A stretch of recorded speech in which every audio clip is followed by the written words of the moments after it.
Assalamualaikum warahmatullahi wabarakatuh. Alhamdulillah wassalatu wassalamu ala Rasulillah wa ba'd. Guys, kita jumpa lagi. Kali ini jom kita tengok balik perkembangan tamadun. Setiap tamadun di dunia berkembang dengan berkembangnya perpustakaan yang ada di dalam tamadun tersebut. Jom kita tengok perpustakaan-perpustakaan yang besar. Sudah pasti kita akan tahu tamadunnya.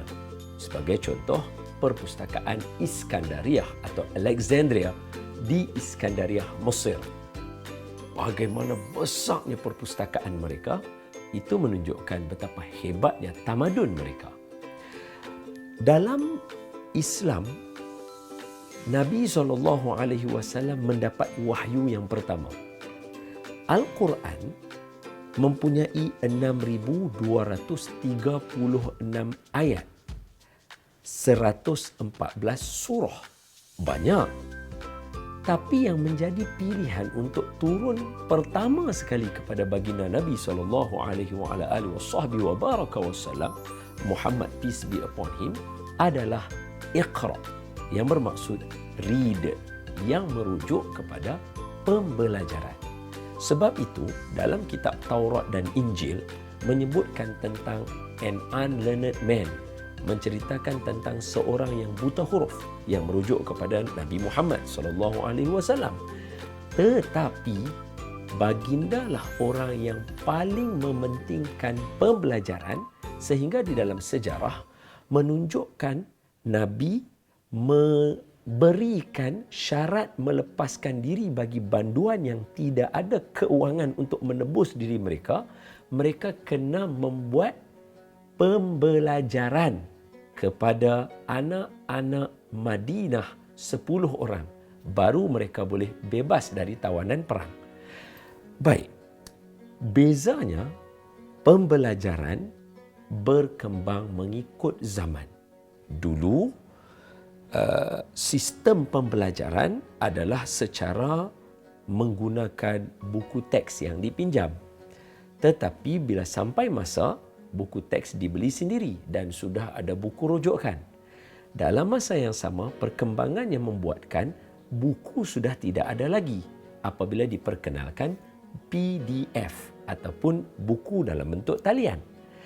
Kemudian, daripada perkembangan itu, classroom pula, dari satu kelas yang sederhana, kalau kita tengok zaman Cikgu Syari, Allah yarham Tan Sri P. Ramlee, classroomnya biasa sahaja, sehinggalah kepada kita, saya sekolah rendah, kemudian naik kepada sekolah menengah. Kalau kawan-kawan perasan, abang-abang dan kakak-kakak kalau ingin tahu, barulah kita bermula ada lab untuk komputer. Sebelum tu tak ada, kita hanya ada kelas komputer. Sekarang dah ada lab komputer. Kemudian, injak kepada tahun 2020 dengan berlakunya COVID-19, pembelajaran atas talian semakin menjadi-jadi. Seolah-olah tumbuh cendawan selepas hujan. Ini menunjukkan bahawa pembelajaran berkembang dari masa ke semasa. Ada satu lagi bentuk pembelajaran yang sebenarnya baru di negara kita, tetapi di negara-negara maju yang lain seperti Amerika Syarikat, United Kingdom, Jepun, sudah menjadi kebiasaan. Antaranya ialah long life learning, pengajian sepanjang hayat. Apa yang ada dalam perkembangan ini, manusia tetap tidak boleh lari dari pembelajaran. Bagaimana cara kita berhadapan dengan e-pembelajaran dan long life learning ini? Wallahu a'lam.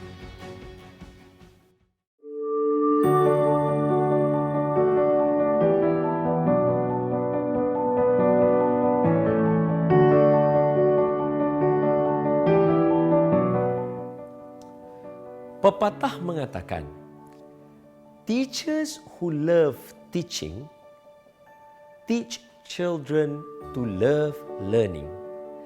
Guru yang hebat pasti akan mengajar anak didiknya mencintai pembelajaran. Masin? Ini kerana pembelajaran tidak semestinya dalam classroom. Pembelajaran tidak semestinya dalam bangunan yang canggih atau dengan equipment yang canggih. Selama mana ada guru dan pelajar, di bawah pokok pun boleh berlaku pembelajaran. Apatah lagi dalam dunia sekarang, e-learning dan pengajian sepanjang hayat. Dengan silibusnya, kaedahnya, kreativitinya dan menariknya pembelajaran itu, sudah pasti berlakunya pengajian dan pembelajaran yang sangat efektif. Yang kedua, kata pepatah, education is not the learning of facts, but training of the mind to think. Pembelajaran sebenarnya melatih minda kita untuk berfikir. Bayangkan dalam classroom yang terhad, kita dilatih untuk berfikir bagaimana dengan dunia tanpa sempadan dalam e-pembelajaran dan juga pengajian sepanjang hayat. Rujukan yang melimpah ruah akan membantu kita untuk terus menjadi kreatif dalam pemikiran kita. Sebab itu, e-pembelajaran dan pengajian sepanjang hayat amat penting untuk zaman sekarang. Walaupun ia baru di negara kita, tetapi dia adalah satu bentuk kaedah pembelajaran di negara-negara maju. Yang ketiga, if you want to judge a fish by its ability to climb a tree, it will stay a failure for the rest of its life. Maksudnya, sekiranya kita ingin menghitung kejayaan seekor ikan dengan kebolehannya untuk memanjat pokok, maka ikan akan kekal sebagai gagal seumur hidupnya. Maksudnya ialah, dalam e-pembelajaran dan lifelong learning, ini merupakan salah satu cabang pembelajaran. Barangkali ada di kalangan kita yang tidak mahir. Bukan inilah yang menentukan sama ada seorang itu berjaya atau tidak. Sebaliknya, sekiranya seseorang boleh menguasai dan berjaya dalam e-pembelajaran dan lifelong learning, mereka telah explore satu dunia yang baru di mana peluang dan chances mereka untuk berjaya semakin cerah. Nak dibandingkan dengan mereka yang pada kadar biasa terpaksa bersaing dengan orang yang ramai. Wallahu a'lam.